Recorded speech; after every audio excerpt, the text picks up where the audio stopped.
한국토지주택공사 LH 직원들의 광명 시흥 신도시 투기 의혹의 파장이 커지자 문재인 대통령이 정부에 특별 지시를 내렸습니다.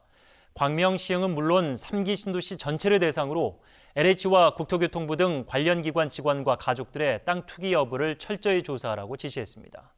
먼저 배혜수 기자입니다. 문재인 대통령은 LH 직원들의 투기 의혹과 관련해 3기 신도시 전체로 조사를 확대하라고 지시했습니다. 국토부, LH, 관계 공공기관 등의 신규 택지개발 관련 부서 근무자 및 가족 등에 대한 토지거래 전수조사를 빈틈없이 실시할 것. 전수조사는 총리실이 지휘하되 국토부와 합동으로 충분한 인력을 투입해서 한 점 의혹도 남지 않게 강도 높게 조사하라고 주문했습니다. 위법 사항이 확인될 경우 수사 의뢰 등 엄중히 대응할 것. 신규 택지의 투기를 사전에 막을 제도적 대책 마련도 당부했습니다.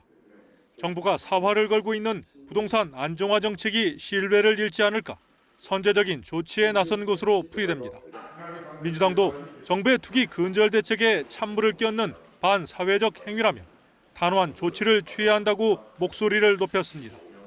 야당은 파렴치한 국기 문란 행위라고 한 목소리를 내면서도 당시 LH 사장이었던 변창흠 국토부 장관 책임론을 부각했습니다. 직원들이 국민들을 농락하는 희대의 투기를 벌이는 동안 그는 무엇을 하고 있었습니까? 국민의힘은 국회 차원의 공동조사와 검찰 수사 등을 촉구하면서 여당이 협조하지 않으면 별도의 사법 절차를 밟아 나가겠다고 압박했습니다. OBS 뉴스 배혜수입니다. 경찰도 LH 직원들의 광명 시흥 신도시 투기 의혹에 대해 수사에 착수했습니다. 정부는 서둘러 재발 방지 대책을 내놓기로 했지만 소 잃고 외양간 고치는 격이 됐다는 지적이 나오고 있습니다. 이어서 김용재 기자입니다. LH 직원들의 땅 투기 의혹에 대해 경찰도 즉각 수사에 나섰습니다. 대상은 시민단체가 의혹을 제기한 LH 전현직 직원 14명과 이들의 가족입니다.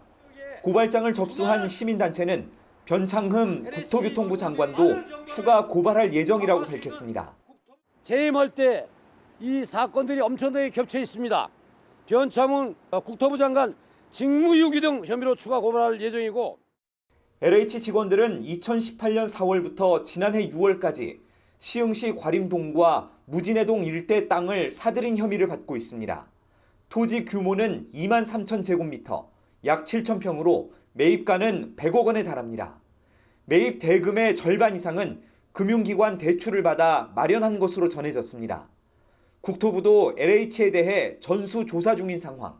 조사 결과 광명 시흥지구에서 땅을 산 LH 직원은 13명인 것으로 잠정 파악됐습니다. 당초 시민단체가 의혹을 제기한 사람 중 현재 재직 중인 직원은 12명이라고 전해졌는데 1명 더 늘어난 겁니다. 대부분 수도권 본부 토지보상 업무를 담당했던 직원들로 모두 직위 해제됐습니다. 정부는 재발 방지 대책을 마련하겠다는 입장을 내놨습니다.